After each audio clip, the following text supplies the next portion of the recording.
السلام علیکم ورحمۃ اللہ۔ آپ دیکھ رہے ہیں اپنا یوٹیوب چینل محمدی چینل۔ آج میں ایسی چند چیزوں کا ذکر کرنا چاہتی ہوں جن کا جادو کے ساتھ بہت مضبوط تعلق ہے۔ جادو کے مریضوں کو کیسے خواب آتے ہیں، آج ہم جانیں گے۔ مطلب یہ کہ ایسے خواب جو صرف جادو کے مریضوں کو آتے ہیں۔ ہم روزانہ خواب دیکھتے ہیں مختلف قسم کے، یعنی کبھی خوشی والے ہوتے ہیں، کبھی پریشانی والے، کبھی ڈراؤنے خواب ہوتے ہیں۔ لیکن ہم نے یہ معلوم کرنا ہے کہ جادو کے مریض کو کیسے خواب آتے ہیں جن سے ہمیں اندازہ ہوتا ہے کہ فلاں انسان پہ جادو ہے۔ جادو کے مریضوں کو بیداری کے حالت میں بھی کچھ علامات محسوس ہوتی ہیں، مطلب جسم میں سوئیاں لگنا۔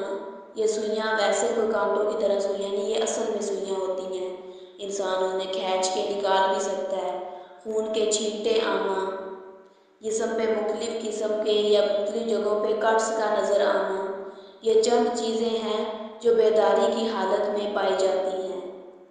اور کچھ علامات جو خواب میں ہم دیکھتے ہیں، کیونکہ جب اللہ کے نبی صلی اللہ علیہ وسلم پہ جادو کیا گیا تو آپ کو وحی کے ذریعے بتایا گیا، لیکن آپ کے بعد وحی کے تمام سلسلے تو ختم کر دیے گئے سوائے خوابوں کے، کیونکہ خوابوں کے ذریعے ہمیں اللہ کی طرف سے کوئی میسج مل سکتا ہے۔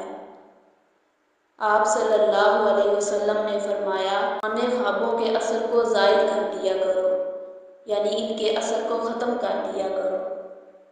کیسے ختم کرنا ہے؟ اعوذ باللہ من شر شیطان و شرہا، اس دعا کے ساتھ، یعنی اللہ میں آپ کی پناہ میں آتا ہوں یا آتی ہوں شیطان کے شر سے اور اس خواب کے شر سے۔ تو یہ پریشان کن خواب اثر رکھتے ہیں، اس کا اثر ہمیں ہمارے مسائل میں بھی فیل ہو سکتا ہے۔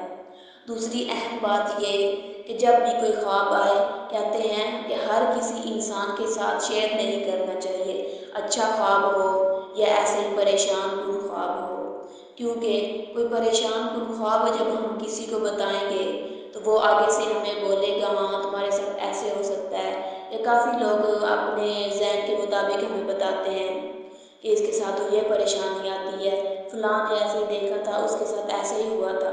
کہتے ہیں جو کوئی شخص سننے والا جو بولے گا، حقیقت میں وہی آپ کے ساتھ ہو بھی سکتا ہے، اس لیے بھی اس کے اثر کو ختم کرنے کا کہا گیا۔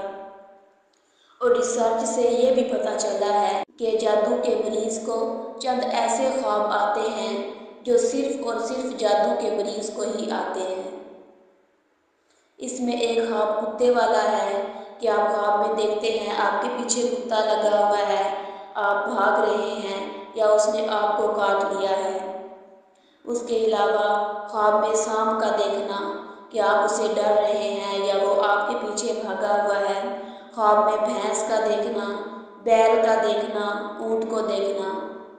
اس کے علاوہ خود کو بے بس دیکھنا کہ خود کو بچانے کی کوشش کرنا، ایسے ہی اونچائی کی طرف جانے کی کوشش آپ کر رہے ہیں لیکن نہیں جا پا رہے، خود کو کمزور محسوس کر رہے ہیں، کوئی کام کرنا چاہ رہے ہیں نہیں ہو رہا، یعنی آپ پریشانی کی حالت میں ہیں۔ ایسے خواب ایسا نہیں کہ ایک دفعہ آئیں اور آپ بولیں کہ ہم پہ جادو ہے۔ اگر آپ لگاتار دیکھیں، بعض دفعہ ایسا ہوتا ہے کوئی بھی خواب کسی قسم کا، ہم کہتے ہیں ایسے یہ خواب ہمیں 3-4 دن سے آ رہا ہے، یا ایک دن آیا ایک دن نہیں آیا، یعنی لگاتار ہمیں ایسی چیزیں دکھائی دیں خواب میں، پھر یہ جادو کی علامات ہو سکتی ہیں۔ اسی طرح اگر ایسے خواب آپ دیکھیں تو سب سے پہلے اس کا اثر ختم کرنا ہے، اس کے بعد حفاظتی چند دعائیں جو معمول بنا لیں، جیسے سورۃ فاتحہ، آیت الکرسی، سورۃ البقرہ کی لاسٹ 2 آیات، 3 کل، 7 مرتبہ صبح شام صدقہ کرتے رہیں۔ کچھ دنوں میں جادو کا مسئلہ ہے تو وہ بھی ٹھیک ہو جائے گا اور خواب آنے بھی بند ہو جائیں گے انشاءاللہ۔